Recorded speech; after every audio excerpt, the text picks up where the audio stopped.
So, welcome to LiberalViewer Sunday Live Clip Roundup. Thanks for joining me.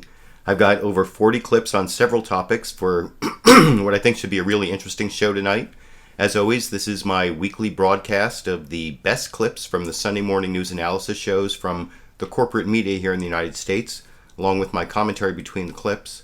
I won't have any real quasi-news political comedy clips this week that I sometimes have because the shows I use are on break. 2 more weeks until Bill Maher, Real Time with Bill Maher on HBO returns, and 3 more weeks until Saturday Night Live comes back on NBC, and that's where I've gotten a lot of my political comedy clips. But as usual, I will be using clips from all the Sunday morning news analysis shows on the regular Big 5 corporate outlets of ABC, NBC, CBS, CNN, and Fox News. I'll cover several topics this week, which I've listed down in the video description. If you're watching this more than 24 hours after the broadcast, I put time indexes in so that you can click in between the topics if you want. So those topics that I've listed down there, about 2/3 of the clips are going to be on the crisis with the Islamic group ISIS or ISIL or the Islamic State in Iraq and Syria, including President Obama's press conference in which he said he had no strategy for airstrikes in Syria, which was big news in the last few days. I'll also have a few clips on abortion, immigration, and even that 9-year-old who killed a gun instructor while firing an Uzi. But I want to start with several clips on the continuing crisis in Ukraine. And because I had to try to find my own comedy in the news, I found a good source in Tea Party Republican Ted Cruz's speech yesterday to the Americans for Prosperity group, where he started with several supposed jokes anyway, including the one that you can see right here. You know, back in Washington, there's a diet that is now very, very popular. It's called the Obama diet. Works very, very well. You simply let Putin eat your lunch every day.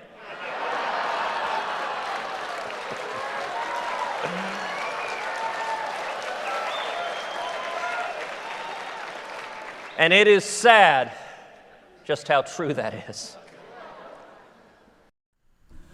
Now, I am going to have some more clips on the Ukraine, but I'm not sure whether that one was actually funny. It didn't really seem funny to me, though comedy's subjective, but it did seem like a simplistic analysis, which describes almost everything in Ted Cruz's speech, not just the jokes. And I put a link also down in the video description to the full 28-minute speech for you if you want to check it out.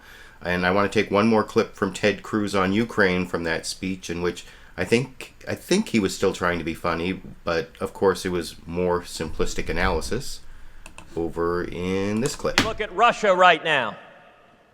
Sadly, the state of the world is the Russian bear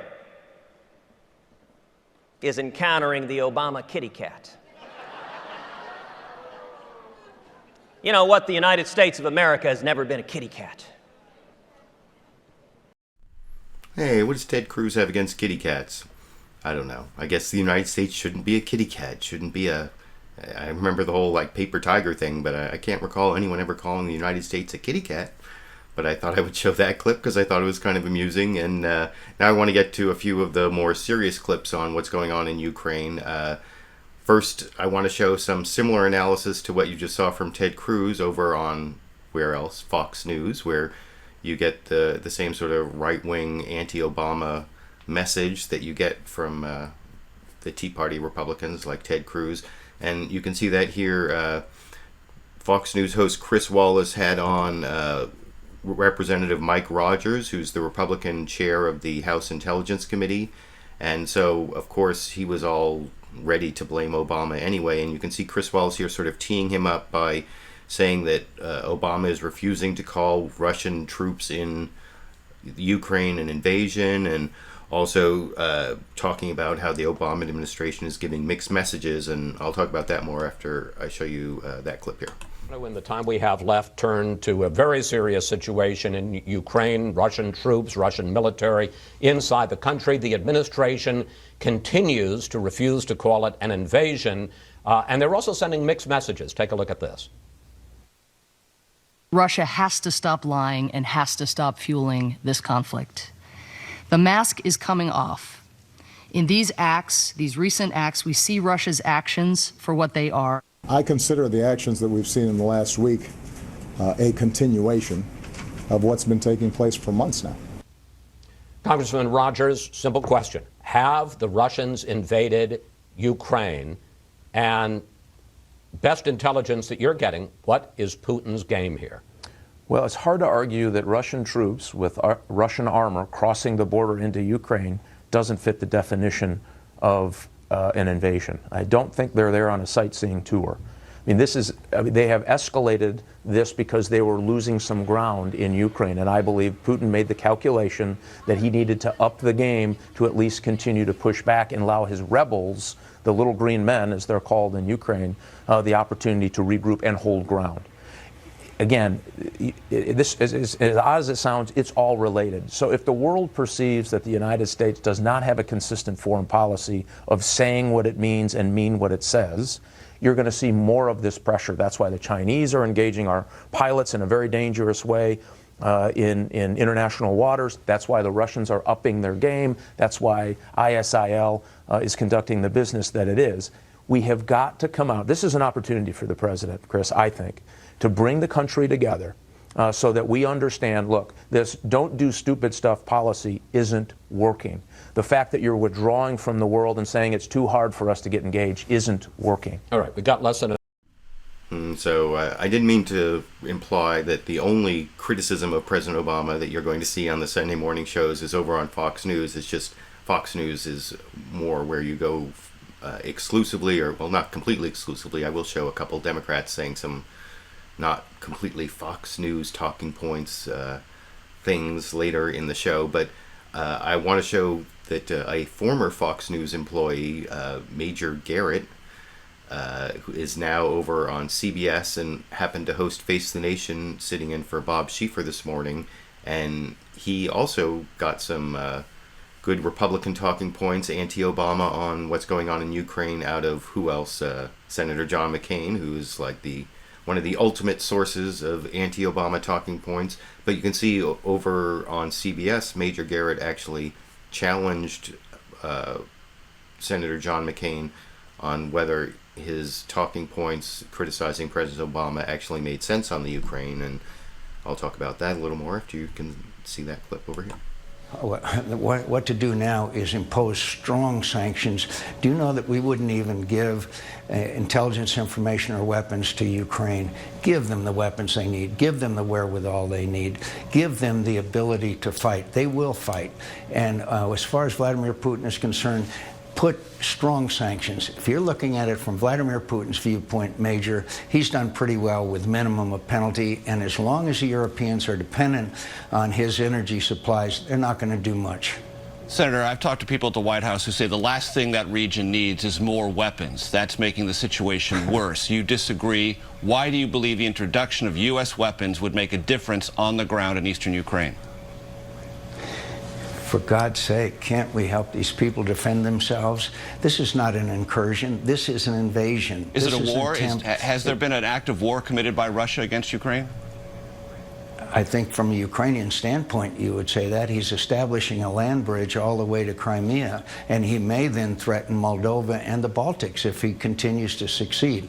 When you say it's a quote war, it's a conflict that requires our participation, not through American ground troops, but our participation, our help, and our leadership. And that is what seems to be missing. Libya now is collapsed into a failed state.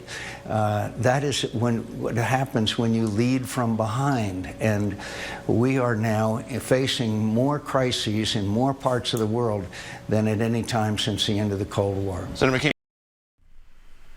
So that's Major Garrett from CBS's Face the Nation questioning Senator John McCain as to whether giving weapons to the Ukrainians would really be useful, given that they're just going to be overpowered by the Russians no matter what.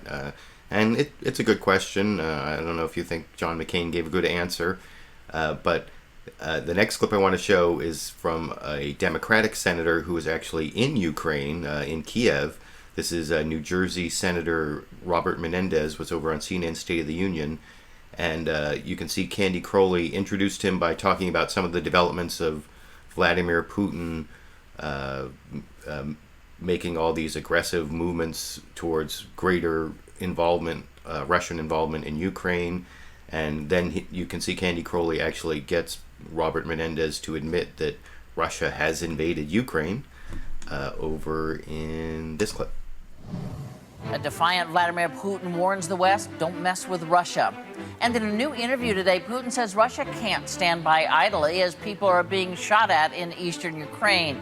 He also asked for substantive talks on what he calls the political organization of Ukrainian society. Joining me from Kiev is Senator Robert Menendez. He is chairman of the Senate Foreign Relations Committee.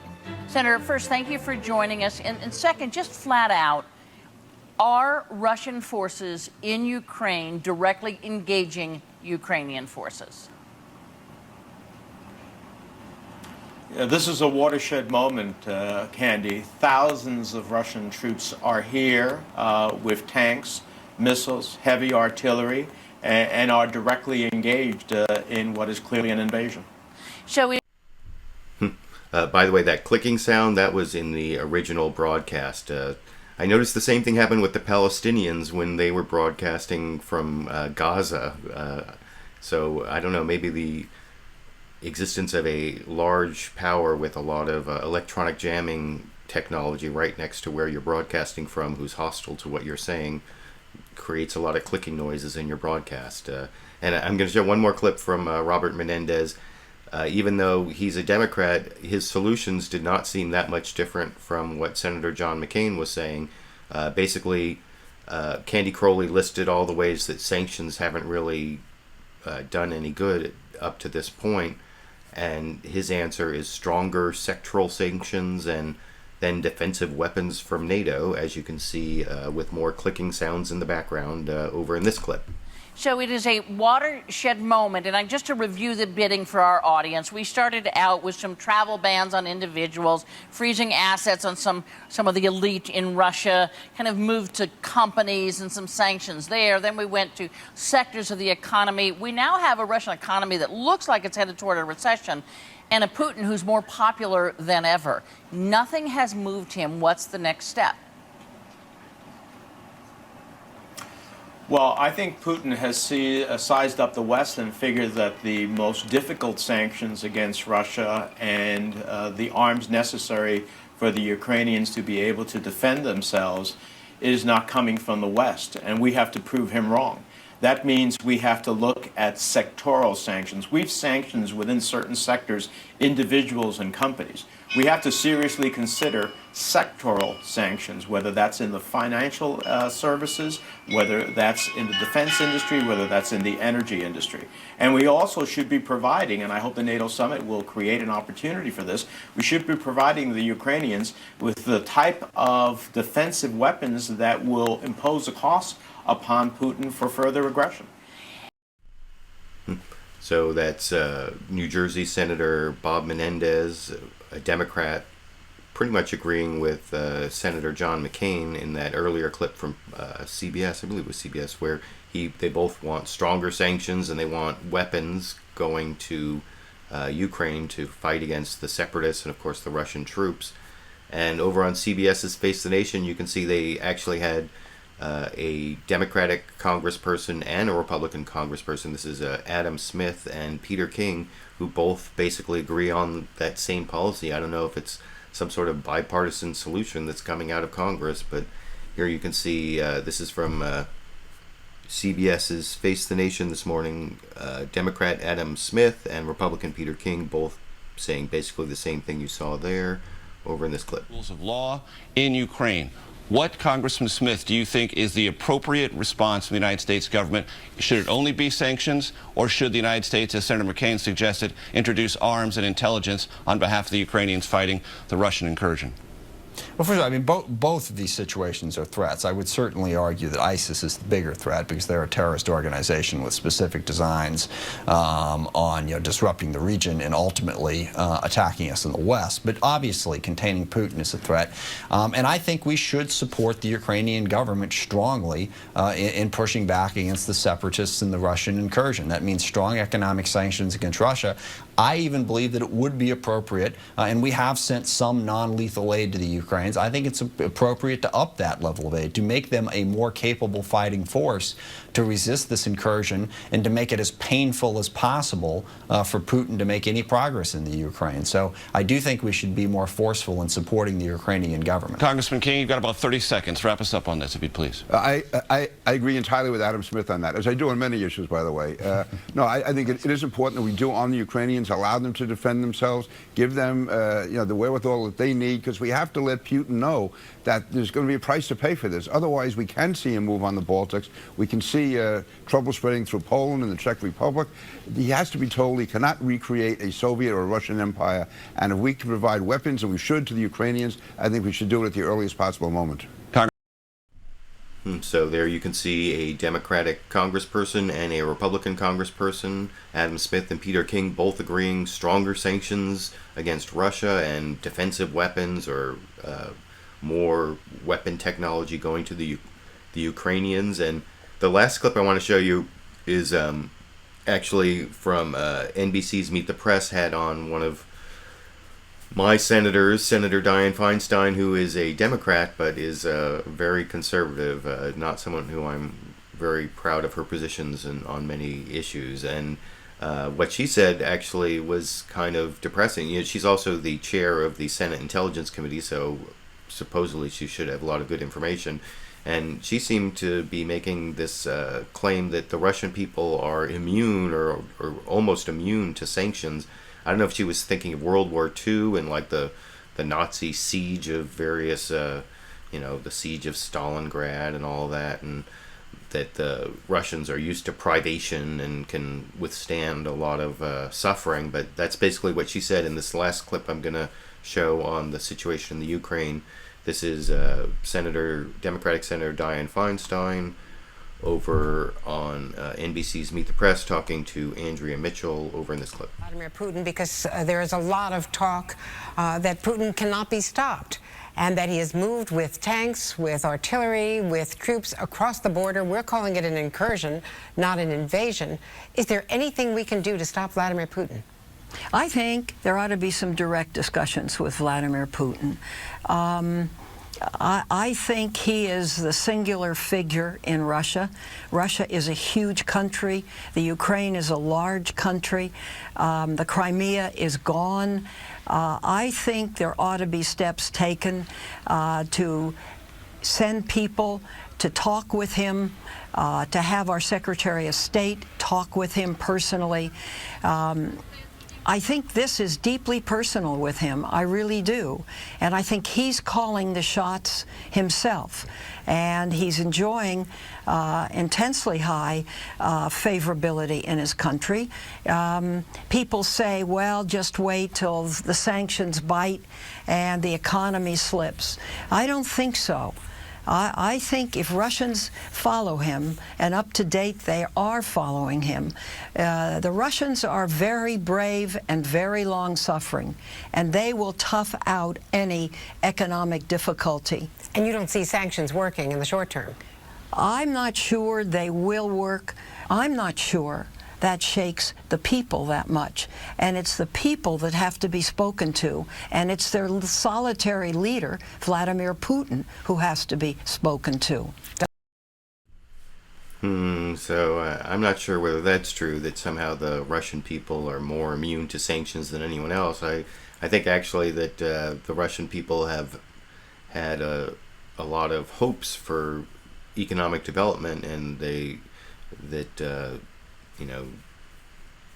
jingoism or extreme nationalism is only going to keep them happy for so long, even if Vladimir Putin is kind of delivering on the greater Russia. And I heard he was talking about new Russia this last night in clips I didn't show. They were talking about how Vladimir Putin is talking about parts of eastern Ukraine as the new Russia, and so it's not a very optimistic situation, especially to hear Dianne Feinstein there. But it does sound like there's something of a bipartisan consensus developing between all those Democrats and Republicans I showed. Not so much on Syria, though it crosses party line, or not Syria, but on ISIS in Syria and Iraq. ISIS is this Islamic group. ISIS stands for Islamic State. in Iraq and Syria, and then it's ISIL, which is Islamic State in Iraq and the Levant, or now they're just calling themselves the Islamic State, and they're setting up a caliphate, and they're not just a terrorist group, as I'm going to talk about in a minute. But the first clip I want to show you, you know, I've been talking about how the threat of ISIS has been hyped up, and that doesn't mean that I think ISIS is a good group. I mean, they do a lot of really nasty things. They're a horrible group, and they're a real threat in the region. The only thing I've been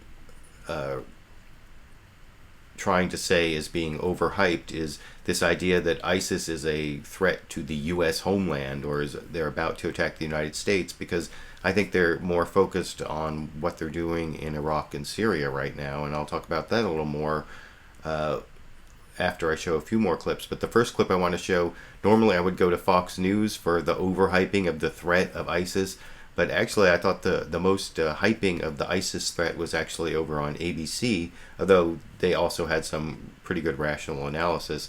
But there was this in the first 30 seconds of This Week with George Stephanopoulos, which was hosted by Martha Raddatz. They really hyped the threat of ISIS in a way I'd never heard before, although they'll follow through in a news report on what it means, but I'll talk about that after I show you the clip over here. Starting right now on ABC's This Week. Global terror alert. The UK sounding the alarm. Increased the threat level to severe. Warning an attack is highly likely. What has authorities so worried? Plus, more Americans signing up to join the jihadist army. Who are these recruits, and why are they now targeting teenage girls? This Yeah, I'd never heard that. Why are they targeting teenage girls? That's like a new twist on the threat from ISIS that I hadn't heard before. So I thought that was kind of amusing. I would play for you, although I'll show you what it means when I show you an ABC report on the ISIS recruitment within the United States. But first I want to show an earlier report from ABC. The first one, this is Pierre Thomas, who talked to several different U.S. officials. There's going to be a clip from Homeland Security Secretary Jay Johnson and FBI Director James Comey and U.S. Attorney General Eric Holder, all talking about the threat from ISIS. In this next clip, a report from Pierre Thomas. And then there's something really important about the group in Syria that is actually more of a threat to the U.S. Homeland than ISIS, that I'll talk about after you see that report from Pierre Thomas on ABC's This Week with George Stephanopoulos, hosted by Martha Raddatz, who threw the threw over to a report from Pierre Thomas in this clip. The threat level severe, likelihood of a terrorist attack high. That's the blunt British assessment. In Great Britain, signs of stepped-up police patrols. Hard evidence that the Islamic radicals terrorizing parts of Iraq and Syria are a direct threat to the UK, the US, indeed all of the West. This is not some foreign conflict thousands of miles from home that we can hope to ignore. According to U.S. intelligence, an estimated 12,000 foreign fighters have gone to Syria, more than 100 from America, but 1,000 from Europe. You're dealing not just with ISIL, you're also dealing with other al-Qaeda-linked franchises in Syria and indeed potentially in Iraq. So that's the reason for the threat level change. American intelligence sources say they've identified no specific plot, but British authorities are likely responding to chatter from radicals in Syria and Iraq talking about targeting England. Radicals whose travel documents give them easy access to Europe and the U.S. are the most urgent threat. Just in recent months, an American blowing himself up in Syria. Another dying on the battlefield fighting alongside ISIS. A Brit beheading American journalist James Foley. The Syria-based threat that top U.S. officials have been warning about for months, now tangible. Homeland Security Secretary Jay Johnson. Syria has become a matter of homeland security. The FBI Director. They're coming back. They're coming back to Europe. They're coming back to North America. Attorney General Eric Holder. It's more frightening than anything I think I've seen as Attorney General. We caught up with Holder in London as he was sounding the alarm with his European counterparts. How concerned should Americans at home be about ISIS? It's just a matter of time before they start looking outward and start looking at the West and at the United States in particular. So this is something that we have to get on top of and get on top of now. Those words are now more urgent by the day. And Martha, remember, you have two distinct threats flowing out of Syria. Al-Qaeda-affiliated radicals who want to get a bomb on a commercial plane, and ISIS barbarians who appear capable of anything. Now, that first group that Pierre Thomas was talking about at the end that want to get a bomb on a plane, that's al-Nusra, the actual Al-Qaeda group in Syria.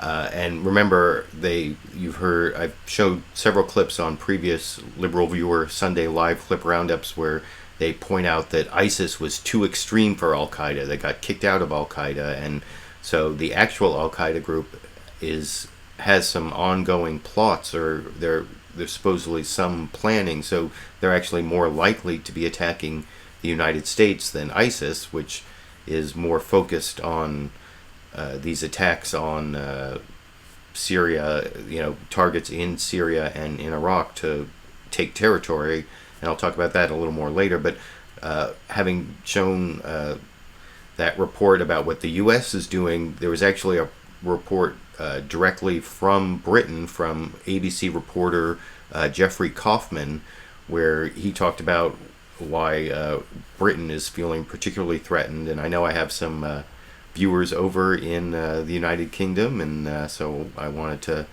let you hear about that over from ABC reporter Jeffrey Kofman in clip number 11 right here. Martha, it is being called Fortress London as police are deployed to defend the British capital against a terrorist strike. The problem here in the UK is this. What do you do if some of the world's most extreme terrorists carry British passports? As Pierre just noted, the UK estimates 500 young British Muslims are estimated to have joined ISIS in Iraq and Syria. The fear is that those same militants will come home to the UK to inflict terror here. It is not an abstract concept. Britons well remember what they call 7/7, the July 7, 2005 suicide attacks that saw 4 British Muslims detonate bombs simultaneously on 3 underground trains and a bus, killing 52 civilians and injuring 700. In the London papers today, top Muslim clerics in Britain declare a fatwa forbidding British Muslims from joining extremist groups. Tomorrow, the British Parliament reconvenes after its summer recess, and at the top of its agenda, measures to revoke the passports of Brits traveling to join the jihad, and measures to block British jihadis from returning home. Martha? So yeah, that was the ABC report from their reporter Jeffrey Kofman in London. And one of the things I thought was kind of cool about that report was the idea of the reverse fatwa, that there have been actually Islamic leaders in London or in Great Britain who have put forth a fatwa saying that it is against Islam to participate in any sort of ISIS attacks or to go and join ISIS. So for those who say Muslims never stand, the moderate Muslims never stand up to the radical Muslims, at least that is a little bit of good news. And I want to show another news report.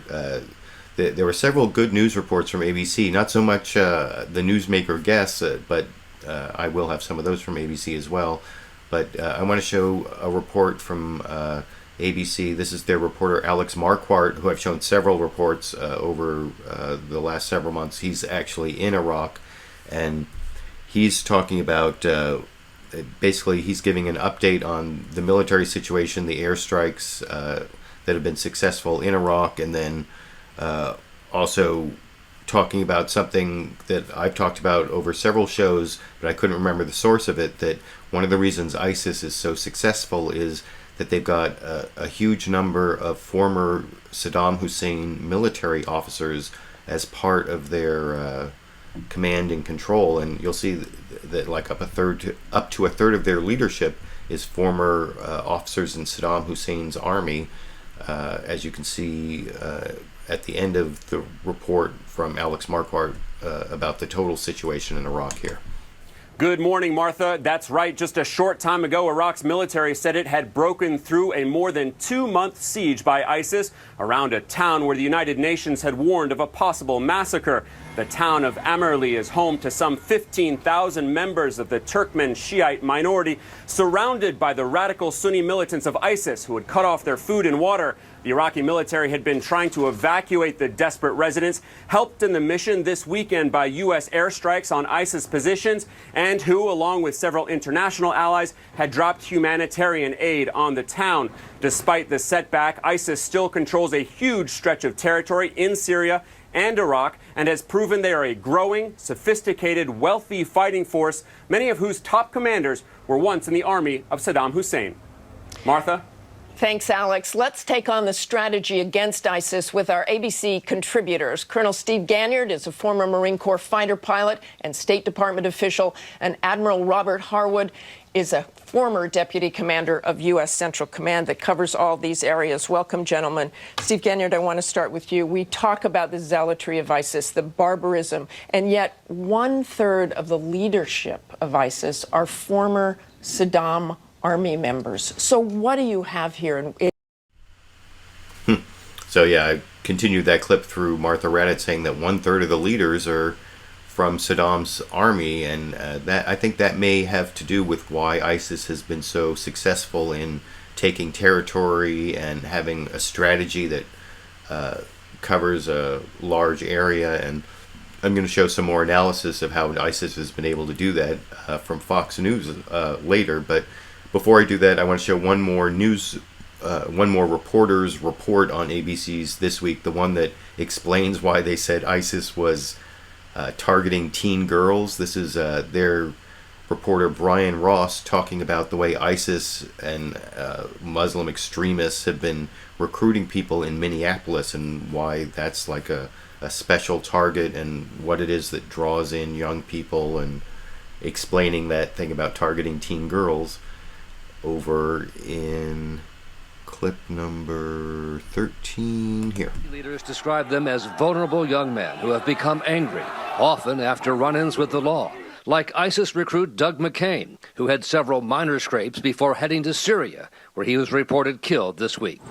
As a student at Robbinsdale Cooper High School in suburban Minneapolis in the late 1990s, McCain became friends with Troy Castigar, who also became a jihadist with the al-Qaeda affiliate in Somalia, where he encouraged in this video other Americans to join him. This is the real Disneyland. Castigar was later killed in battle, like his friend McCain. Authorities say social media is a big part of the recruitment. This is the land of jihad. And surprisingly, ISIS also uses rap music appeals to foreign fighters, despite its otherwise rigid rejection of all things Western.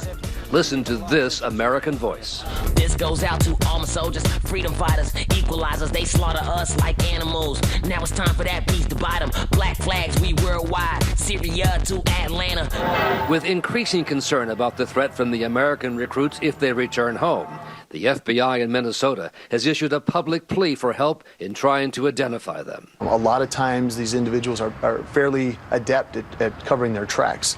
And now the ISIS recruitment has expanded to include women, who the group says make effective fighters. This week, one family in the Twin Cities reported that their teenage daughter had gone missing and is now believed to be with ISIS in Syria. For This Week, Brian Ross. So I thought that Brian Ross report was very interesting. I hadn't heard that rap song before. With the, you can let me know what you think about that rap song. That was kind of the most interesting part of the report. And now you can also see at the end there why they're saying that ISIS is targeting teen girls. I guess they're targeting them for recruitment, which isn't quite as scary as how it seemed at the beginning of the ABC This Week with George Stephanopoulos show, where I showed that introduction where ISIS is targeting teen girls, which I thought was a little bit alarmist. But I also want to follow up on that Brian Ross report about how ISIS recruits people with a guest that they had on the show on the roundtable later. His name is Mubin Shaikh, and he was actually a Westerner who was recruited as to Islamic extremism, and then later became an informant that broke up this ring of Muslim extremists. Supposedly, he's Canadian, and I think it was a Canadian group that he was an informant and broke it up from the little research I was able to do, but I want to show the clip of him explaining what it is that draws young people to Islamic extremism over from ABC this morning, talking to Martha Raddatz on the roundtable part of the show here. That was willing to go along with this. I think it's the same case for many of these individuals. Identity crises. You don't know. You're trying to navigate the space in the West. How Muslim am I supposed to be, and how Western am I supposed to be, and how much does that conflict and contradict with one another? And you're going to go towards those who welcome you with open arms. That's really what it comes down to. When you're dealing with angry, young, disenfranchised, or at least feel that they're disenfranchised, they may not even be discriminated against like I wasn't discriminated against, but they'll feel that my people are under attack, and you have vicarious suffering. You start to feel that their suffering is my suffering. Brad, So I don't know what you think about that insight into what draws young people to become Muslim extremists. It seems, I don't know, that's what causes young people to do a lot of crazy things, just being disillusioned and having identity problems. I mean, that's kind of what youth is all about. I don't know. You can tell me what you think in the comment section, but that's a lot of the news of what's going on with ISIS in Iraq and Syria.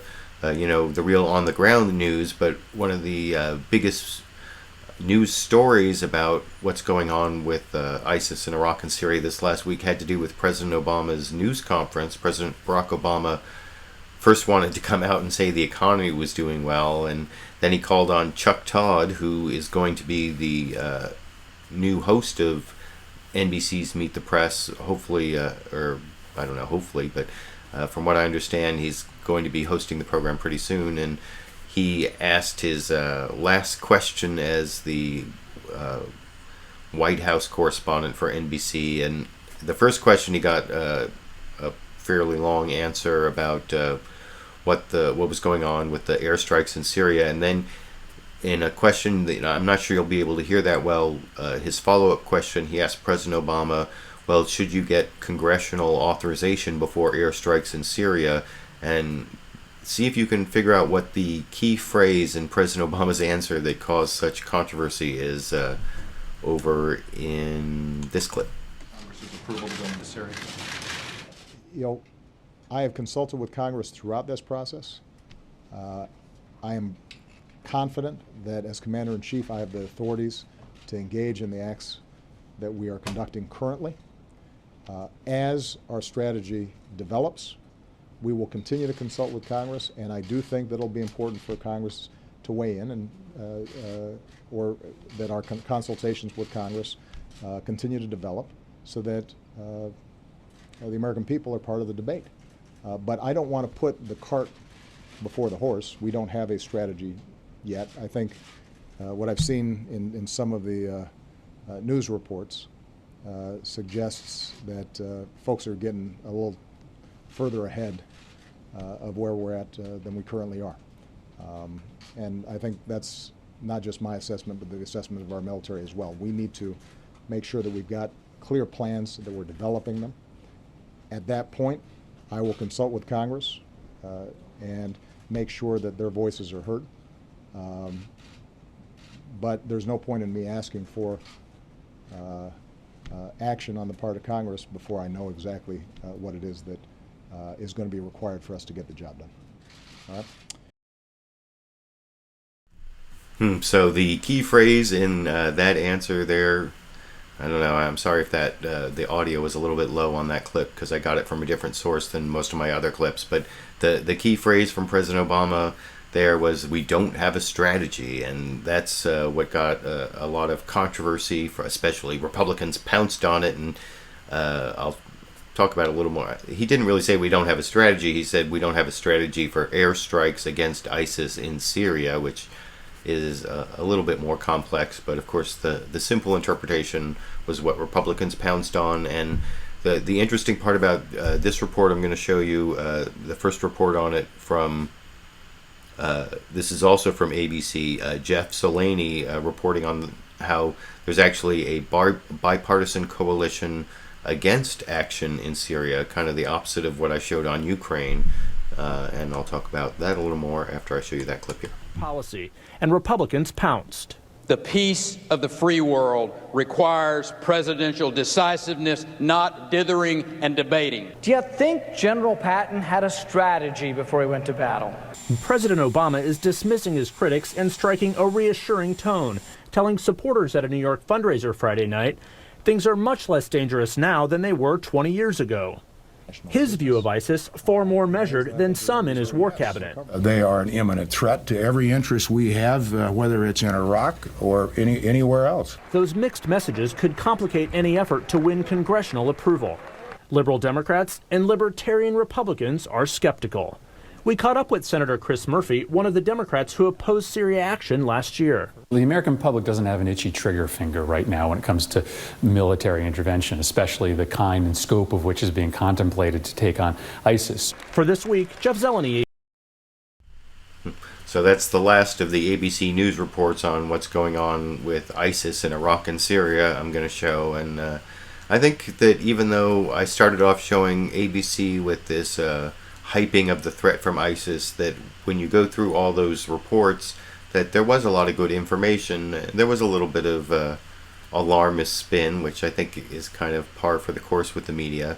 And I want to contrast it a little with what you saw over on Fox News Sunday, where I think that they were not so much more alarmist, but they had a few talking points that were against the Obama administration that kind of was the thread that went through their whole coverage of ISIS in Iraq and Syria. And, well, I'll talk about that. One of them was that the no strategy talking point, and then the way the president or the Obama administration tried to clarify the no strategy remark was saying that President Obama was waiting for the Pentagon to give him the right choices. And, of course, Fox News went crazy on that, and like never wanting to accept that the Pentagon's not doing their job instead of President Obama not doing their job. But I'll get to those clips. First, I'm going to show sort of the general military update from their Pentagon correspondent, Jennifer Griffin, on Fox News Sunday this morning over in this clip. Chris, the U.S. military opened a new front in its effort to help the Iraqi military combat ISIS. U.S. warplanes conducted 3 airstrikes near Amirli, about 2 hours north of Baghdad overnight. Senior U.S. defense officials tell me the latest operation will be limited in scope and duration. The president approved the operation late in the week. U.S. warplanes carried out 3 airstrikes against ISIS targets and used C-17 and C-130 transport planes to drop humanitarian relief to the Shia Turkmen who had been trapped and besieged by ISIS for 2 months. The town of Amirli is 100 miles north of Baghdad. For the first time, British, French, and Australian aircraft joined the U.S. as the Iraqi army began an operation Saturday to retake the town. This video shows Iraqi forces evacuating some of the nearly 15,000 residents of Amirli amidst fears that ISIS fighters would kill them. On Friday, Saudi Arabia's King Abdullah echoed the tone used by British Prime Minister David Cameron, warning of ISIS, quote, "Terrorism at this time is an evil force that must be fought with wisdom and speed. And if neglected, I'm sure after a month it will arrive in Europe, and a month after that in America." Is the Pentagon on the same page as the White House in terms of the threat posed by ISIS? Yes. Next question. That was DoD spokesman Rear Admiral John Kirby. The Pentagon has been drawing up options for the president for weeks, plans that include attacking ISIS supply lines in Syria, where U.S. surveillance drones began flying for the first time this week, gathering intelligence and mapping possible ISIS targets. Until now, the president had not authorized the U.S. Air Force to fly unmanned drones over Syria. The president has made no decision to target ISIS inside Syria. Chris. So even in their straight news report from their Pentagon reporter, Jennifer Griffin, they have to emphasize the indecisiveness of President Obama, I think. Although that report from Jennifer Griffin wasn't all that different from the ABC News report. I showed you the military update from Alex Marquardt, a lot of the same facts in there. So maybe a slightly different spin. You can let me know what you think down in the comment section. But the next few clips I want to show are also from Fox News Sunday. They had on this former military intelligence officer who's now works for this Institute for the Study of War, I think. Her name was Jessica Lewis, and she's, I guess, according to Fox News at least, an expert on ISIS. She's written several different articles on it, at least. I don't know fully what her background is other than her 8 years as military intelligence officer. And one of the things I found kind of amusing about this analysis of ISIS, I showed several clips when this ISIS first took over territory in Iraq, where analysts were saying that the reason ISIS is so dangerous is because they're kind of like a corporation. And I know a lot of my viewers are people who are very angry about corporate personhood and who are very quick to demonize corporations. So I thought those viewers at least would enjoy the analysis of ISIS as especially dangerous because it has all these qualities of a corporation, starting with this analysis, like I said, Chris Wallace talking to this former military intelligence officer, expert on ISIS, Jessica Lewis, over in clip number 18, where Chris Wallace tees up Jessica Lewis on this dangerousness of ISIS because of its corporate structure here. Chris, the U.S. military opened a new front in its effort to Institute for the Study of War and former U.S. Army intelligence officer Jessica Lewis, who's an expert on ISIS. Jessica, you and I have talked about this before. Explain how bureaucratic the structure of ISIS is, how it almost has a corporate structure. Yes, well, we were particularly able to tell earlier this summer when ISIS released its second annual report that ISIS does have the ability to document the attacks that are conducted by all of its local military organizations throughout its depth, as depicted by this map with the ISIS-controlled and operational areas designated in red. That controlling that campaign requires such a bureaucracy, and being able to affect the campaigns in Iraq and Syria in a synergistic way really does indicate that the organization has that kind of bureaucracy at its disposal. It also is, for a terror group especially, very sophisticated in its use of videos and social media, primarily to try to recruit new fighters. Yes, I would say that one of the more developed organizations within ISIS is its public relations arm. That they have been able to leverage social media, as you mentioned, also to be able to build a campaign of print media in many languages, especially in English, which means that they're messaging the Western world. All right. So I thought that was an interesting analysis, even if it was on Fox News, although, like I said, I think the whole corporate structure thing as making them particularly dangerous is kind of amusing, and I think it has more to do with that previous clip I showed from ABC, where they were talking about how up to a third of their leadership are former military officers, and that's why a terrorist group can hold territory and coordinate operations on different fronts, because they have a lot of former military officers who have sort of made it this hybrid of a conventional military and then also a terrorist group. And you can see, even though that's not really the analysis from Jessica Lewis, you can see sort of aspects of that in her analysis of the way ISIS is able to coordinate on different fronts over in this clip. We have you at the map. Given this corporate structure, the fact that it has leadership and deputies and regional leaders, what challenges and what opportunities would that present to the U.S. were we to go ahead on airstrikes on both sides of the Iraq-Syria border? Yes. Well, I think the challenge that is primary is that there are many different regional campaigns that ISIS is conducting, and that it is able to synchronize them. For example, in northern Iraq, ISIS is operating in a way that it can balance back and forth with how they are operating in northern Syria. If something starts to work against them in northern Iraq, they can surge in eastern Iraq or in northeastern Syria. And we have seen them do this over the course of the last few weeks. So one of the challenges is affecting ISIS throughout its depth at such a time that it actually disrupts their campaign planning and their flexibility. One of the opportunities that we also have, as you mentioned, is to affect ISIS on both sides of the Iraq-Syria border. It could potentially be an assumption of ISIS going in that the United States and international community is more likely to become engaged in Iraq than in Syria. And if that planning assumption ISIS were to fail, if they were to face airstrikes, for example, also in Syria, then that also presents a very significant opportunity. Now. So yeah, that second clip from Jessica Lewis, they're also talking about the corporate structure and talking about the way ISIS is more of a conventional military than a terrorist group, which I think actually argues for it not being a direct threat to the U.S.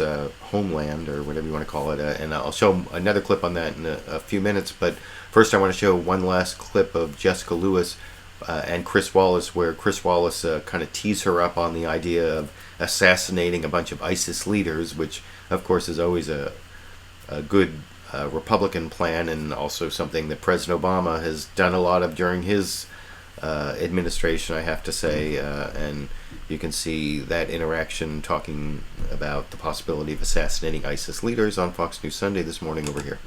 We hear a lot about the leader of ISIS, Abu Bakr al-Baghdadi, who has almost formed a cult of personality around himself.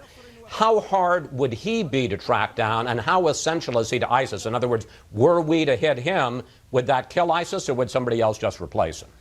Well, I think that he is very significant to this group. He is actually the personified caliph leading this caliphate. However, as we look at this bureaucracy and we see that this is a very functional institution, the institutional leadership, I would say the regional commanders within the ISIS military especially, are the most critical targets to disrupt them. So I thought that was also an interesting analysis, although I'm not sure that I like using, or I am sure I don't like the use of American drones over in undeclared war areas to kill leaders of terrorist groups. I don't think that policy, or I think that policy has had a lot of blowback for the United States, but I thought that overall analysis from Jessica Lewis on Fox News Sunday was more interesting than biased, which is, I guess, a good thing for Fox News. But I didn't want to let you leave with the impression that the anti-Obama talking points on what is going on with ISIS in Iraq had no voice on Fox News Sunday, because of course they had on Republican Mike Rogers, who I showed, I think, a Ukraine clip from him earlier, I think so, but they definitely had him on to talk about ISIS in Iraq and Syria, and let him give full throated support to the anti-Obama talking points of the Republicans. First, in this first clip, you can see Chris Wallace sort of teeing him up with the Obama administration, saying that, or President Obama himself in the press conference saying he didn't have a strategy on Iraq, which gives an easy answer to Mike Rogers over in this clip. I want to start with what President Obama and his team have been saying this week. Here it is. I don't want to put the cart before the horse. We don't have a strategy yet. The president hasn't yet laid out a specific plan for military action in Syria. And the reason for that is simply that the Pentagon is still developing that plan, and he's still reviewing them. Congressman, what do you think of the president saying that he doesn't have a strategy yet, and then his spokesman, Josh Earnest, basically putting it all on the Pentagon? Well, unfortunately, we find it consistent with his past policy and actions on foreign policy.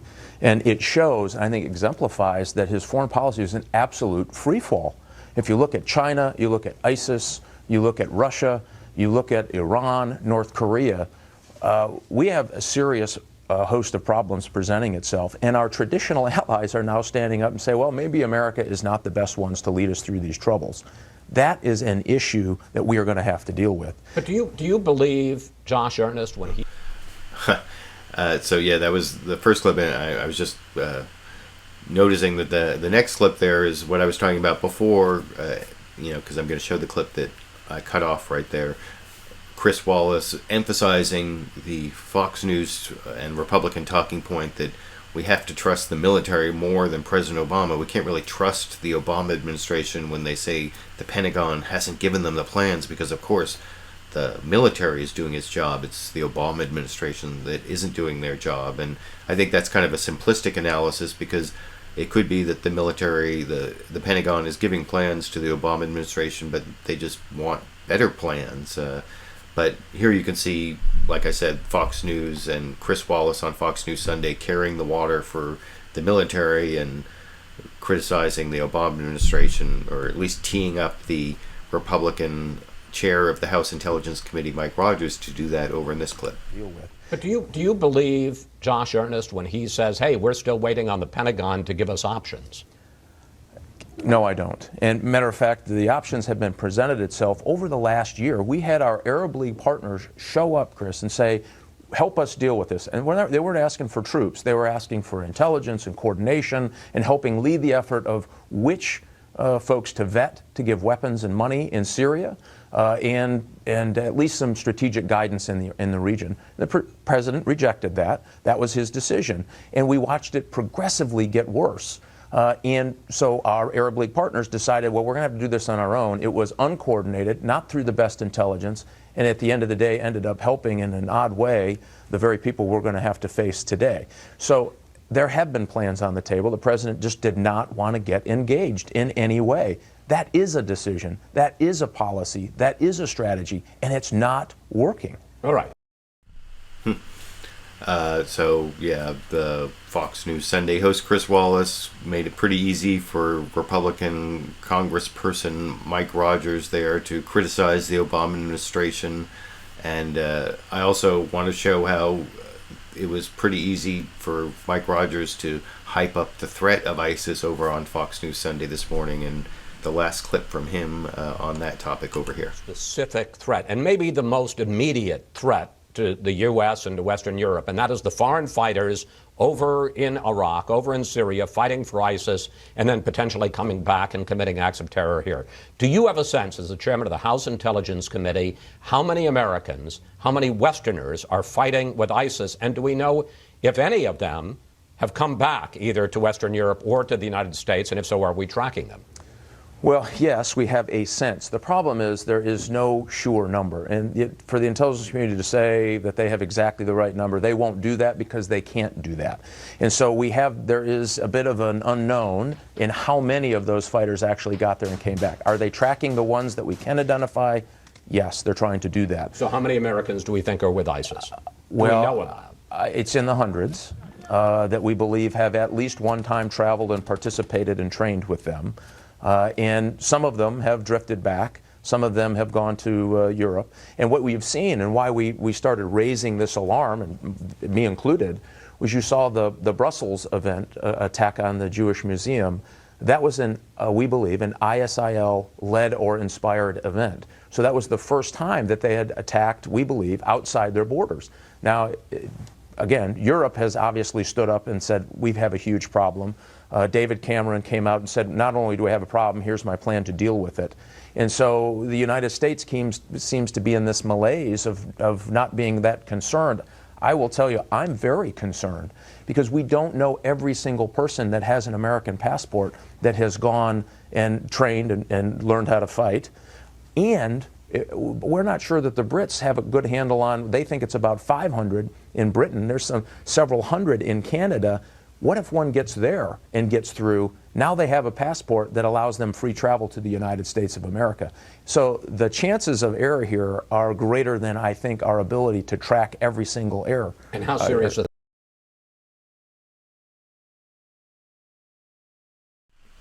it? So, yeah, you can see that the threat of ISIS is got a lot of hyping over on Fox News Sunday from Peter King, but I don't want to leave you with the impression again that was the only place the threat of ISIS got hyped, though I did kind of show some of the hyping over on ABC with a little more reasonable reporting. Now I want to show you CBS had on John McCain, as I had showed earlier, and no one's going to be more upset about the threat of ISIS than John McCain, I guess. Even Mike Rogers isn't going to win that battle, I guess. And you can see, actually, that CBS's Major Garrett, who used to be from on Fox News, kind of teed up John McCain, who by reading to him from his own editorial that he did with his close partner in the Senate, Lindsey Graham. They wrote an editorial in the New York Times criticizing the policy of the Obama administration in Iraq and Syria. Although, to Major Garrett's credit, he also read the opposing editorial from Secretary of State John Kerry, and you can see John McCain's reaction to the question and his attack on the Obama administration policy against ISIS over in this clip. State John Kerry, who was being sent to the region to build an international coalition, wrote, "Airstrikes alone won't defeat this enemy. A much fuller response is demanded from the world. We need to support Iraqi forces and the moderate Syrian opposition who are facing ISIS on the front lines. We need to disrupt and degrade ISIS capabilities and counter its extremist message in the media." And on the other side, Republican Senators John McCain and Lindsey Graham wrote that regional allies are important, but ultimately, ISIS is a military force, and it must be confronted militarily. Mr. Obama has begun to take military actions against ISIS in Iraq, but they have been tactical and reactive half measures. Continuing to confront ISIS in Iraq, but not in Syria, would be fighting with one hand tied behind our back. Senator John McCain joins us now from Cottonwood in his home state of Arizona. Senator, as specifically as you can you describe for our audience what a full-blown strategy against ISIS would look like?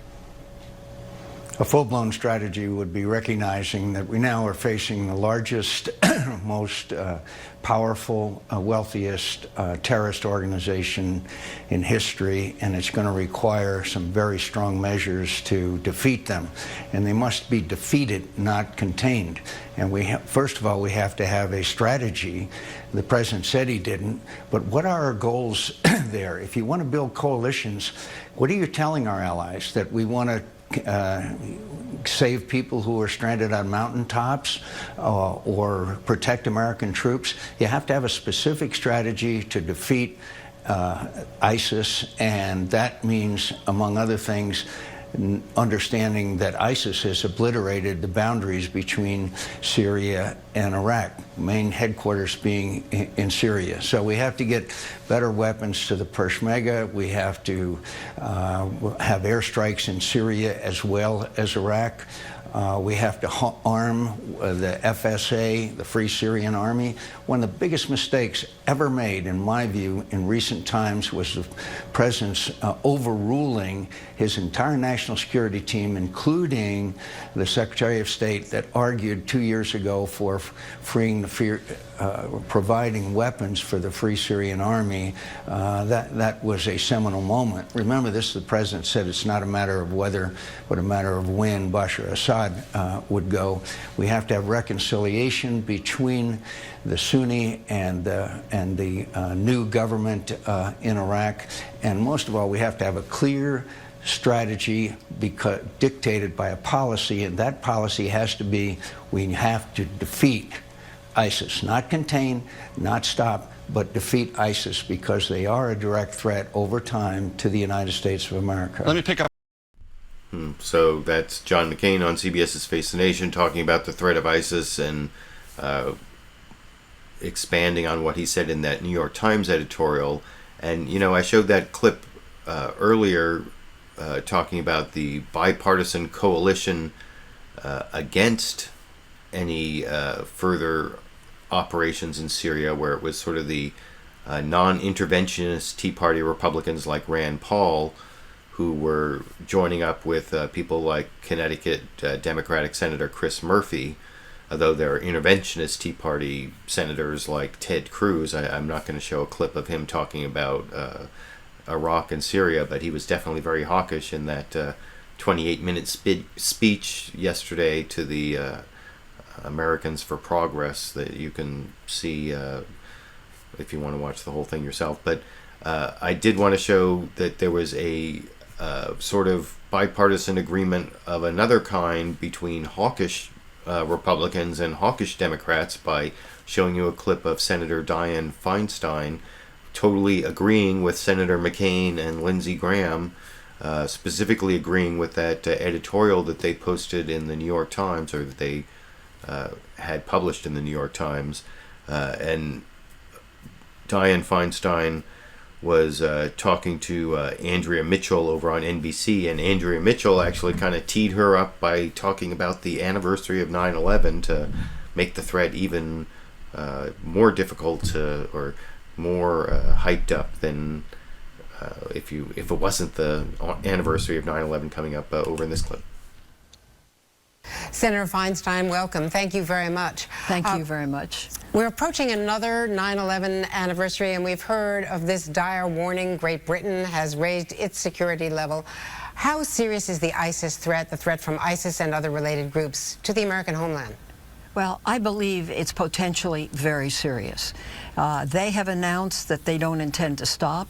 They have announced that they will come after us if they can, that they will, quote, spill our blood. They have indeed done that by beheading Mr. Foley and who knows how many others that are unknown. This is a vicious, vicious movement, and it has to be confronted. I think Senator McCain and Senator Graham really laid the basis in Saturday's New York Times in an op-ed for confrontation, and I happen to agree with what they said.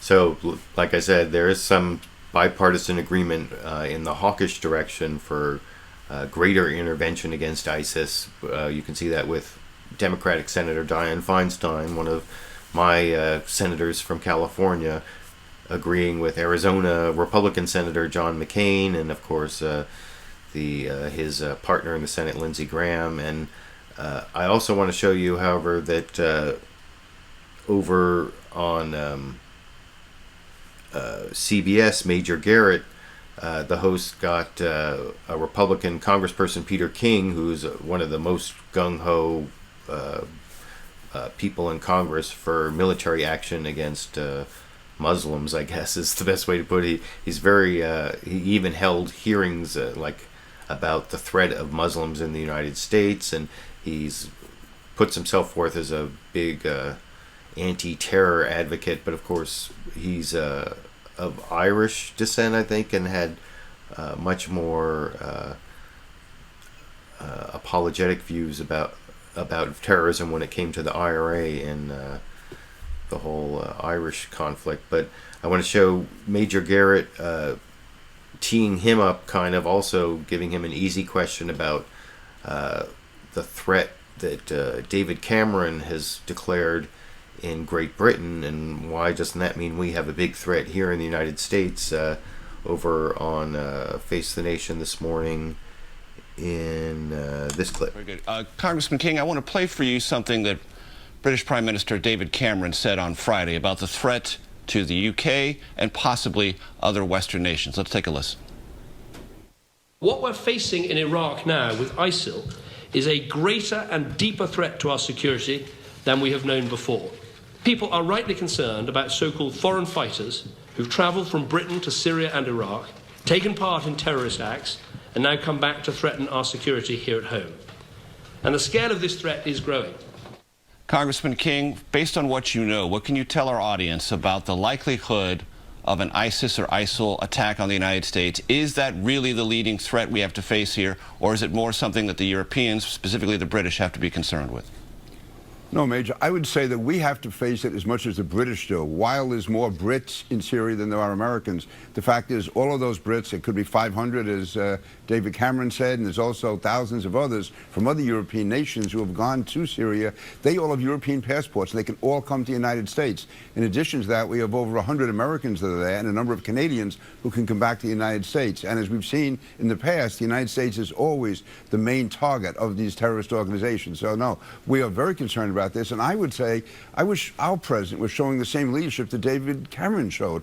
What is President Obama waiting for? I agree with Adam Smith that we have to have coalitions and we have to try to get other forces on our side, but it was a year ago this all started. I remember being at the White House with Dennis McDonough talking about the importance of air attacks in Syria, and he had allies lined up, and then the president pulled the rug out, and those allies are going to be very hard now to get back into a coalition. Also meeting with Vice President Biden in the White House, trying to get support to groups in the Free Syrian Army. Virtually nothing's been done on that. We can't wait forever, and the longer we do wait, the stronger ISIS becomes, more people are massacred, and more America and Britain become at risk.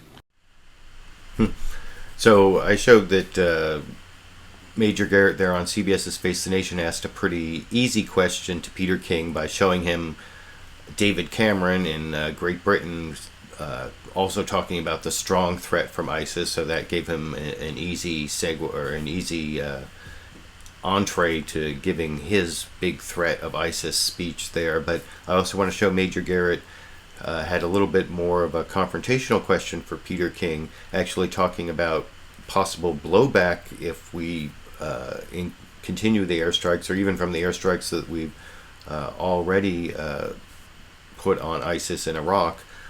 So you can see that, and then the answer he gives includes this talk about this terrorist attack on the United States that I don't think ever actually happened or was ever even planned, but I'll talk about that a little more after I show you that clip over here. King, let me pick up on that, because there are some analysts who've said the fact that we're now carrying out airstrikes in Iraq will make ISIS more likely than it would have been originally to attack the United States, create a grievance for them that didn't exist before. Would that also be the case in Syria, and is that something for the U.S. government to ponder? No, Al-Qaeda didn't need a grievance to attack us on 9/11. These groups, they don't need any excuse. They will attack us whenever they can. And I would disagree with Adam. I believe strongly that ISIS does plan on attacking the United States. Even 3 years ago, their predecessor organization attempted to attack Fort Knox, and 2 people were arrested and convicted in Kentucky for that attempted attack. And again, Adam talks about, and the president talks about, setting up this coalition. They started a year ago, and they can't put it together. How long do we wait? The longer we wait, the more dangerous ISIS becomes. And my main criticism of last year was the president lined up these allies for the bombing attacks. He drew the red line, and then he pulled the rug out without telling those allies, and now they don't trust the president, and that's why you're going to find a reluctance for other countries, for instance, other Arab states, to get involved with us in a coalition.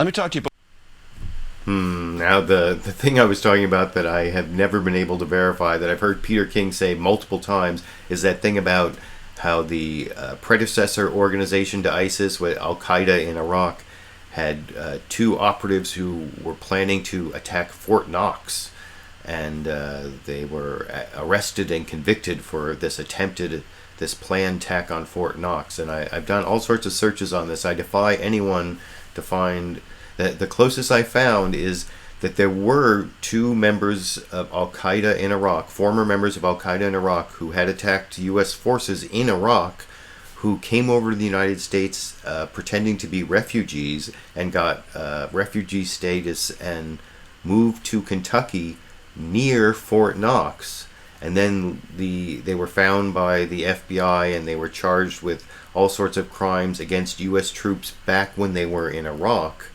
Anyway, I defy anyone to find anything closer to what Peter King just alleged, and I've never heard anyone challenge him on it, but I think that's a totally bogus claim about how Al-Qaeda in Iraq tried to attack Fort Knox in Kentucky. But you let me know if you can find anything about it. And having shown the Republican talking points that made it onto the air on CBS's Face the Nation, I do want to show that CBS had on a Democrat, Adam Smith, who I showed before having bipartisan agreement on Ukraine with the Republican. But here you can see Adam Smith on CBS actually defending the Obama administration's policy on ISIS, that not moving too fast has actually helped the situation, and I think there's a lot of truth to what he's saying, as I'll talk about a little more after you see it in this clip. The point is, absolutely, it is a military conflict, but it's also a political one. And I think the problem is we need reliable partners to work within the region. If we simply come in and start bombing ISIS, we run the risk of forcing Sunnis into their camp. And let's take Iraq as an example. You know, when the problems began in Iraq, there was considerable criticism that the president didn't act right then. But the problem was we had the Maliki government government in Iraq. And if we had acted right then, we would have been coming in on the side of Iran and the Shias in a Shia-Sunni civil war. And what we need in Iraq and what we need in Syria is we need moderate Sunnis to oppose ISIS. To do that, we have to build that coalition. Building that coalition is not an excuse for not doing military action. It is making sure that that military action is effective by insisting on a change in government in Iraq, getting something even approaching a power-sharing arrangement to bring some Sunnis back in, put us in a stronger position. Similarly, when we were able to partner with the Kurds, that put us in a stronger position to confront ISIS. In Syria, it's much more complicated. We've got to work with the Free Syria movement, but they are relatively weak and divided. And last problem we have there is for too long, potential allies in the region like Turkey and Saudi Arabia were funding groups like al-Nusra and ISIS, increasing their power. Now I think those folks have seen the light and they want to try to work with us, but it takes time to build a coalition. We can't simply bomb first and ask questions later. We have to have the right targets and the right support in order to be effective in stopping ISIS instead of uniting Sunnis around them. So now that I've shown you that reasonable, go slow, don't bomb first, ask questions later approach from Democrat Adam Smith over on CBS's Face the Nation, I want to show something a little more surprising. This is Republican Tom Cole was over on ABC's This Week with George Stephanopoulos, hosted by Martha Raddatz, and she kind of hyped up the threat of ISIS, kind of teed up the Republican there to say that we aren't going fast enough. Did the president not go fast enough? And actually got kind of go slow, reasonable response from a Republican member of Congress over in this clip. Speaking of the Congress, lots of talk that he has to move faster. You heard everybody in all the pieces this morning say we have to act now. Well, I think, frankly, there's way too much emphasis on acting now and doing something immediately instead of being smart about what we do. I think the elements of strategy are already there. We know we're going to use air power. We know we're going to use special operators. We know we're going to have to build alliances on the ground. That's a very doable thing, as the governor said. And we know probably we'll be involved in training and supplying and equipping indigenous forces. So those things are there. They're tougher in Syria than they are in Iraq. We don't have any pre-existing relationships there. But I think at the end of the day, look, I think there's a consensus that we are going to do things, but again, being a little bit thoughtful. So having shown the Republican congressperson there giving a reasonable, more deliberative, go slow approach to attacking ISIS in Syria over on ABC's This Week, I want to go back to NBC talking, this is Andrea Mitchell again talking to Dianne Feinstein about how the Obama administration has been going too slow against ISIS and getting a much more hawkish response from my Democratic Senator Dianne Feinstein than unfortunately you even heard from Republican Congressperson Tom Cole in that last clip. And you can see that this is, like I said, Andrea Mitchell, NBC's Meet the Press, talking to Dianne Feinstein in this clip. The fact is they have been on the march now for months, if not years.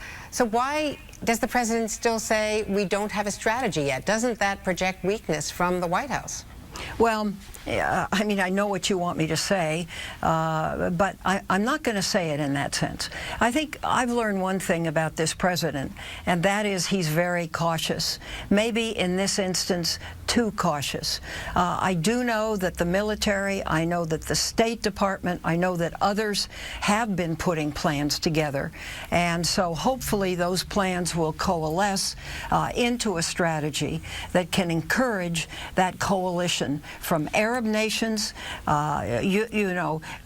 Jordan's at jeopardy, Lebanon's at jeopardy, the UAE and other countries are in jeopardy. So there is good reason for people to come together now and begin to approach this as the very real threat that it in fact is.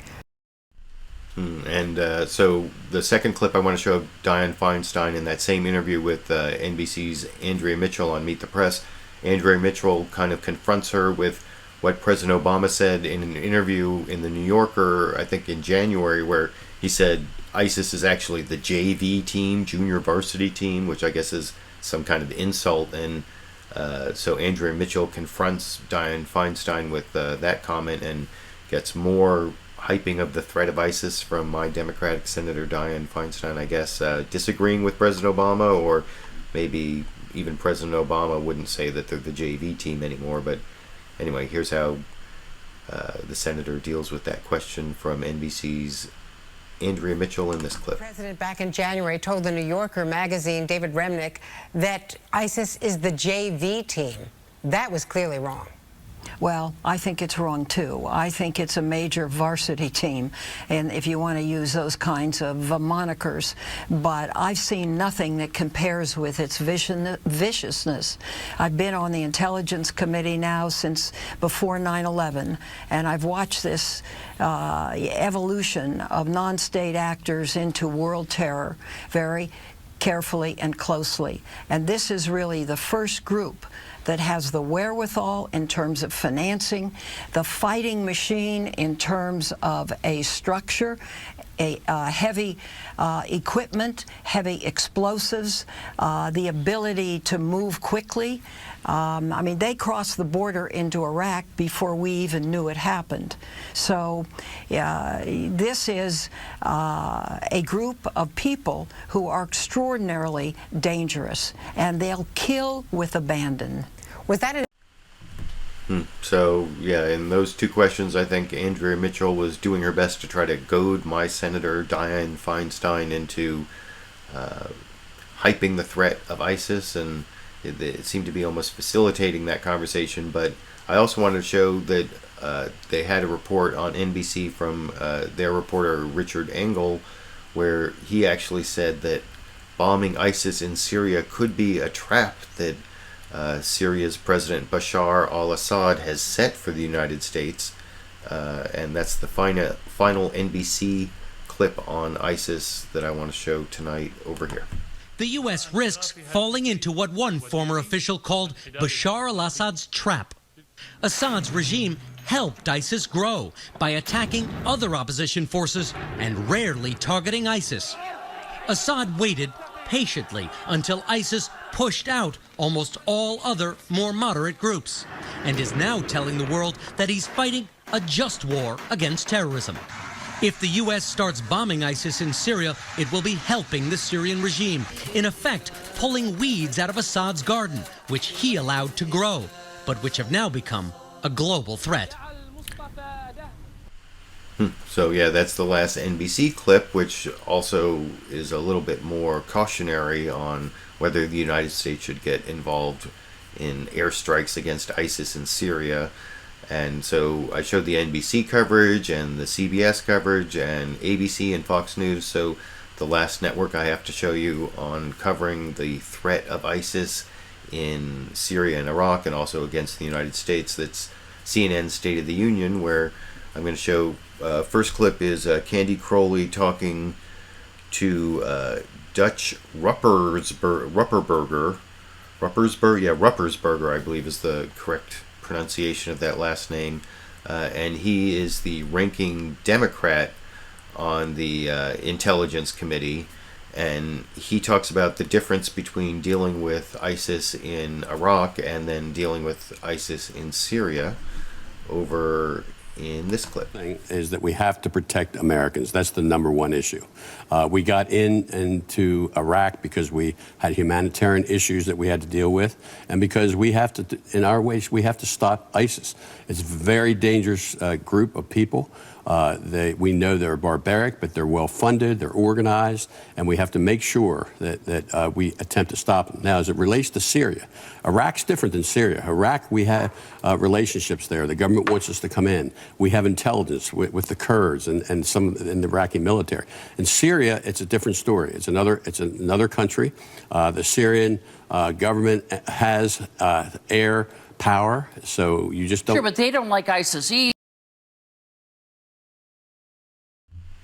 So yeah, that's the Democrat on CNN State of the Union, Dutch Ruppersberger, who, like I said, is the ranking Democrat on the House Intelligence Committee. Now, there was balance on CNN. They also had the Republican, Adam Kinzinger, who is also on that committee and is also an Iraq war veteran, and he was definitely more hawkish, although they also had a lot of agreement. I'll show you the agreement in a little bit, but here he is talking about the threat of ISIS, and especially talking about the need to defeat rather than contain ISIS, which the difference between those two policies I discussed in previous shows, and you can see that continues over with Republican Adam Kinzinger in this clip. Thinking about this. I think the question is, are we going to contain ISIS or are we going to crush ISIS? And that's really what it comes down to. If you want to contain ISIS, yeah, you engage them in Iraq. And I do commend the president for making the moves in Iraq. I think, look, that wasn't easy for him to do, and it was the right thing to break some of the sieges, to push the momentum back of ISIS. And what we've seen is air power actually works. When air power comes in coordination with Iraqi security forces, Peshmerga forces, those are our boots on the ground, by the way, the folks that are native to that area and have an interest in it. And even our own military, when we find ourselves engaged in combat, the first thing our own military, who are unchecked the best in the world, do is they call for air power to come in and crush the enemy and help them move forward. So what your Candy Crowley was about to go to, I think the next clip, and I talked about this earlier, this is sort of the bipartisan agreement clip. It actually starts with the Democrat Dutch Ruppersberger saying that he thinks that we need to go slow, and then you'll see Adam Kinzinger, the Republican, joins in and says he agrees, but then if you listen to his answer, he doesn't really seem to agree. So I don't know if it's bipartisan or not bipartisan. This is right, clip number 35, right here. Do whatever we need to do to stop ISIS. Now, in order to do that, we need a plan. I know the president was criticized, saying we don't have a plan. We're working, whether it's military, intelligence, which happens to be the best defense against terrorism, getting together that plan right now. Now, you just don't come in and bomb unless you know where you are, who you're going to get. You don't want collateral damage killing other people. And when the time is right, we will do what we have to do. And the other issue is our coalitions. It's not just the United States. We can't be shared for the whole world. It's France. It's the Brits. It's the other countries that need to work with us, including countries like Saudi Arabia and that region who Jordan, also need to stop. Arab Emirates. Yes, no question. I agree with everything Dutch said, but the key here is this, you have a group that really delights in evil here. And this isn't new. This isn't something that, really took us by surprise in the last month. In fact, I remember in January, I called for strikes against ISIS when they moved into Fallujah. He called a warmonger for that and whatever. But now we see that, I think, had we engaged ISIS in January, we probably wouldn't be on your show talking about it today. So I think it's going to take a very concerted effort. We've had a year that the president's talked about trying to put together a strategy in Syria. I think it was unfortunate that he used the term, we have no strategy in Syria. So yeah, I think, tell me what you think. Adam Kinzinger there said he agreed with everything the Democrat Dutch Ruppersberger said, and then he went on to kind of disagree with several things that he said, I thought. But I also want to show one more place where Adam Kinzinger messed up a Republican talking point.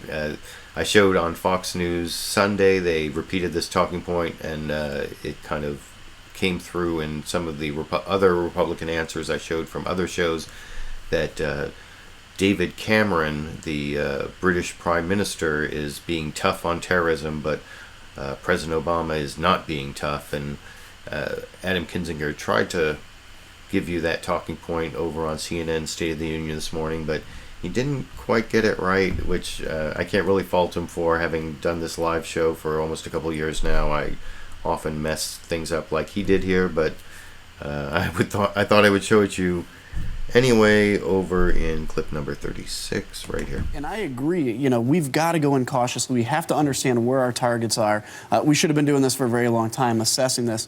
The problem is half the battle in this is public perception, and not just public perception of the American public, but our enemy. What is our enemy thinking after the president's press conference the other day? Were they more worried about the United States of America, or were they less worried? And I don't think there's many people that would argue that the president gave a forceful press conference. Prime Minister Tony Cameron did, and that was very forceful. I think if the president came out and said basically, look, we're going to take our time to find out where the targets are, but ISIS should understand that they are not going to survive, period, they would quake in their boots because they're no match for the fierce United States military. I don't know if that would actually make ISIS quake in their boots, and I do know for sure that the Prime Minister of Great Britain isn't Tony Cameron, but as I said, I've made like many mistakes like that in doing live broadcasts myself, so I can't really fault him too much for that or be too harsh about it, but maybe just a little bit amusing. But I want to show one more clip on ISIS and the threat of ISIS to the United States that I think is really important about why it is that I've been downplaying the threat of ISIS, not to the region, not to Iraq and Syria, but the threat of ISIS attacking the United States compared to some of these other groups like al-Nusra that I talked about earlier, which is the al-Qaeda group in Syria that is actually planning attacks on the United States.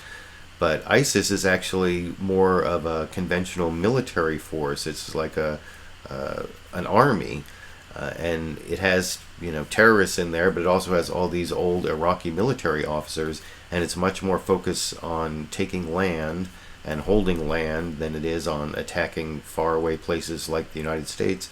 Not that that's not somewhere in its intentions at some point. I'm not trying to rule that out, but I want to show this last clip on the situation. This is from Democrat Dutch Ruppersberger on CNN State of the Union talking to Candy Crowley about this issue here. There's one issue I do want to raise. It hasn't been raised, though, and that's the issue that this ISIS is holding land. Usually, if you're a terrorist, you don't have to protect your land. You just move in and you attack. In this situation, they're controlling land. So right now, their focus is more in the region. That's why we don't have intelligence at this point that an attack in the United States is imminent. That's why we didn't do in the United States what was done in Britain. And Britain has other issues and a certain population there that they're concerned about. So that's why they So with all the hyping of the threat from ISIS, especially the hyping of a terrorist attack on the United States from ISIS, I wanted to show at least that clip to cut that threat a little bit. And that's the final clip I want to show on that issue. So one issue I wanted to show one clip on that I didn't have any real newsmaker clips on, or even news reporter clips on, is the immigration issue. This is this issue of whether President Obama is going to issue an executive order to give amnesty, or not amnesty, but at least stop the threat of deportation against maybe millions of undocumented immigrants in the United States. Well, apparently he's decided he's going to put that off till after the election for political reasons. That's at least what was reported through some of the pundits. And here I'm going to show one discussion of it on ABC's This Week with George Stephanopoulos, Martha Raddatz, talking both to former New Mexico Governor Bill Richardson, who also ran for president at one point and is a Hispanic, as he says, and then also ABC's Cokie Roberts talking about how it's just a wrong not to give this deferred action to more undocumented immigrants is wrong, and it's even politically wrong, as you can see over in this clip. And Bill Richardson, this may be why. Take a look at some of these quotes in the Washington Post from Democrats in tight Senate races.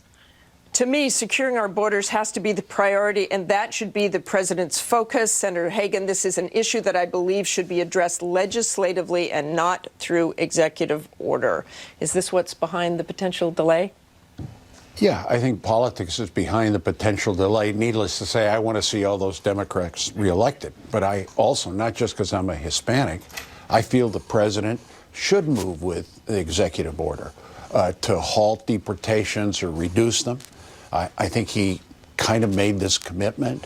I think it will also, policy-wise, it makes sense because the Congress has been unable to pass comprehensive immigration, not just pass it, but not even consider it. But some elements it also Does he hunt entirely? Politically it also makes sense. Look, the people who are going to vote against Democrats on the basis of liberal immigration are already going to vote against Democrats. You're not going to change a vote on this. What you might do is get voters out who are disillusioned with the president on the issue of immigration, and that seems to me this is a be long. smart. I actually agree with Cokie Roberts on that last point, and I wish President Obama would issue this executive order. I work with a lot of people in the immigrants' rights community. I posted videos on that in the past, and I think it would be good for energizing the base to issue an executive order that stopped these deportation. You know, President Obama is like the president who has deported more people than any other president, and he hasn't been able to get comprehensive immigration reform through the Congress, so he should give some kind of relief to these real people who are suffering with this threat of deportation over their heads, even though they're like families and who live in all of our communities. And anyway, it's a terrible situation, so that's why I wanted to play that one clip on the immigration issue. I also want to play a couple clips on this issue of this 9-year-old girl who killed an instructor at a gun range when she was firing an Uzi and lost control of it. Over on ABC's This Week with George Stephanopoulos, they're starting this new feature, what's trending in the news on Facebook, and that happened to be the news that was trending on Facebook, and I'll talk about that a little more after you see the report they made out of their new feature, What's Trending on Facebook, or that's not the exact title, but you can see it over in this clip. Now the debut of our brand new partnership with Facebook, our Facebook Find of the Week. We're excited to team up to track the biggest political stories that you're talking about online. Each week we'll spotlight one of the top topics starting to trend on Facebook pages. This week it's a shocking video reigniting the sharp debate over gun control. Trending right now, our Facebook Find of the Week. What's burning up news feeds? The firestorm over kids and guns. At home, a debate tonight prompted by a video of a 9-year-old girl at a gun range in Arizona learning to shoot a powerful automatic weapon. A tragedy captured on video. All right, go ahead and give me one shot. This girl firing an Uzi at a shooting range. She loses control of the gun, accidentally killing her instructor. No federal law prohibits kids on gun ranges, but now new calls for restrictions on the weapons they should be handling. So is a 9-year-old too young to fire an Uzi? Let's take on our... And then they went to a panel discussion on that, and you can tell me what you think, but I couldn't help myself. I have to juxtapose one more clip from Senator Ted Cruz.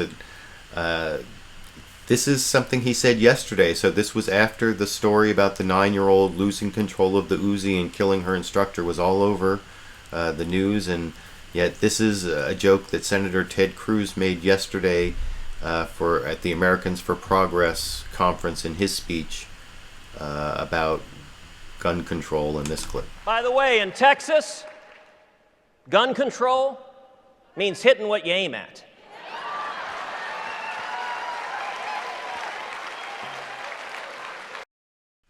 Now, I don't know if that was completely appropriate. I mean, I'm not saying he was actually talking about that 9-year-old with the Uzi. He never mentioned the 9-year-old with the Uzi in the speech, but that does seem to be sort of an inappropriate joke to make when that is such a big story. That's what's trending on Facebook, as they pointed out on ABC. So, I don't know. You can let me know what you think, if that's too much of an inappropriate joke for Republican Senator Ted Cruz.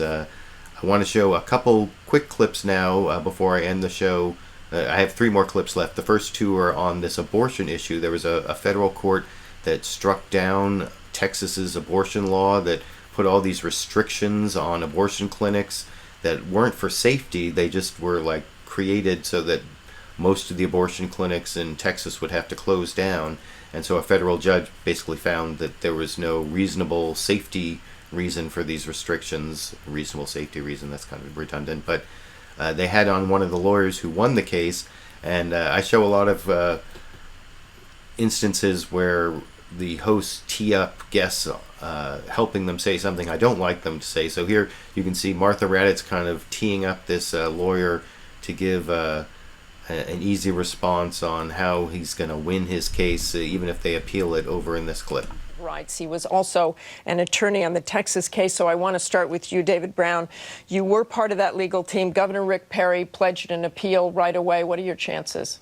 We think our chances are very good. We know that for the past 42 years, the federal courts have consistently reaffirmed the rule laid down in Roe v. Wade, that abortion is a fundamental right of women to choose in this country, and we expect that the Fifth Circuit Court of Appeals, if and when they get this case, will apply that rule of law.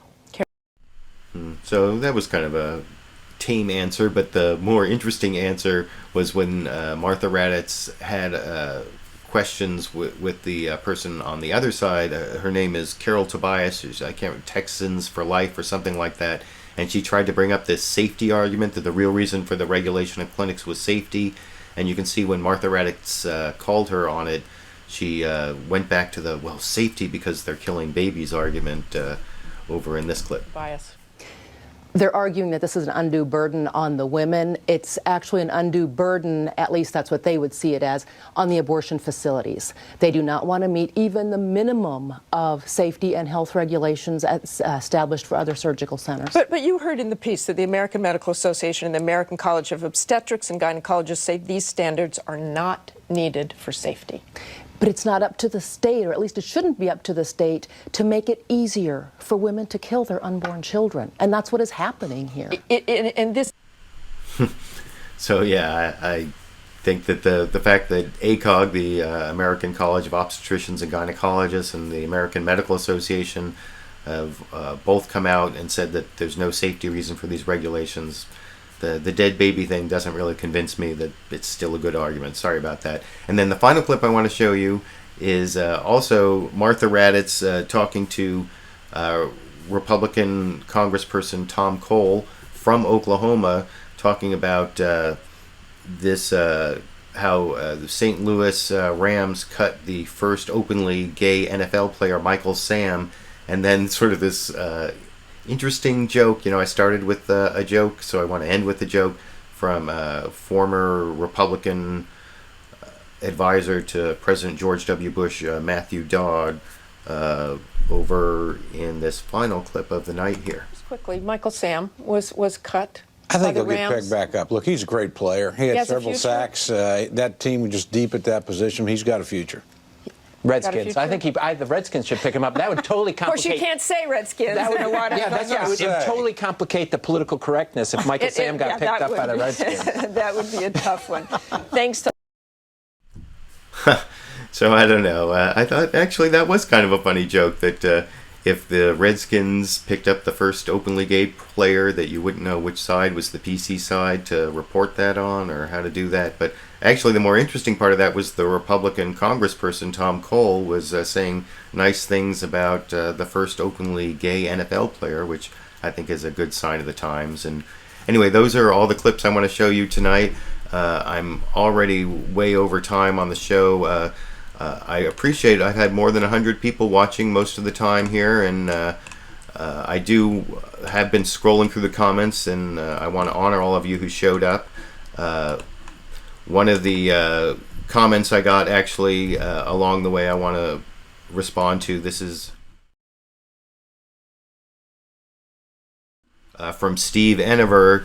When I was talking about how Putin was talking about the new Russia, he said, that stupid LV, new Russia is how the Russians have been calling Ukraine since the 1800s. And actually, one of the things I wanted to say about that is apparently Putin stopped saying the phrase new Russia for a while, for like several months, and now he started saying it again. That's what I didn't show a clip that actually said that, but that's what the report. So I wanted to clarify that. But yeah, I think new Russia is not a new term for Ukraine. But apparently Putin stopped saying it, and now he started saying it again. And you know, it's kind of like the old Kremlinologists from the Soviet Union days, where they like try to read the tea leaves. Another comment I saw along the way that I wanted to respond to. This is from let me get this here. NO8549 says ISIS has an annual report. Yeah, that was actually something that I forgot to comment on when I showed that clip, because that was actually something that I had shown previous clips on Liberal Viewer Sunday Live Clip Roundup, when I previously talked about how ISIS has been hyped as very threatening because of their corporate structure. There was a clip a couple months ago, I'd have to dig it up, where I actually showed how they have this annual report. They have a corporate style annual report, and I think that is kind of interesting. Anyway, I think I'm like coming up to almost an hour and 45 minutes, which is, I think, an hour and 40 is around my longest show ever. So I want to finish up. I hope you enjoyed all the clips I picked out for you. I certainly appreciated all of you who showed up and commented along the way. I've been reading your comments, and I always read all the comments people post on my videos. And I told you last week I was working on a video about what went on in Ferguson, Missouri, and this book here, The New Jim Crow, and how mass incarceration is a system of racial control. The video got a little more complicated. I'm adding in like a Daily Show clip and a Colbert clip and a All In with Chris Hayes clip, but hopefully I'll have that out. Could be this week, although LiberalViewer Wednesday live Q&A is this Wednesday, so if you have a question on any topic you want to ask me, especially if you ask it beforehand on my Facebook page or on the discussion section of my YouTube channel, I'll be taking questions on any topic to answer Wednesday at 4:30 p.m. Pacific. And of course, join me next week on LiberalViewer Sunday Live Clip Roundup at 6:30 p.m. Pacific time, where I pick out the best clips that I can find from the Sunday morning news analysis shows. Thanks again for joining me, and I hope I helped you learn a little bit more about what the corporate media thinks is important and maybe what's going on around the world, so you can start your week a little bit more informed. And I'll be seeing you all around.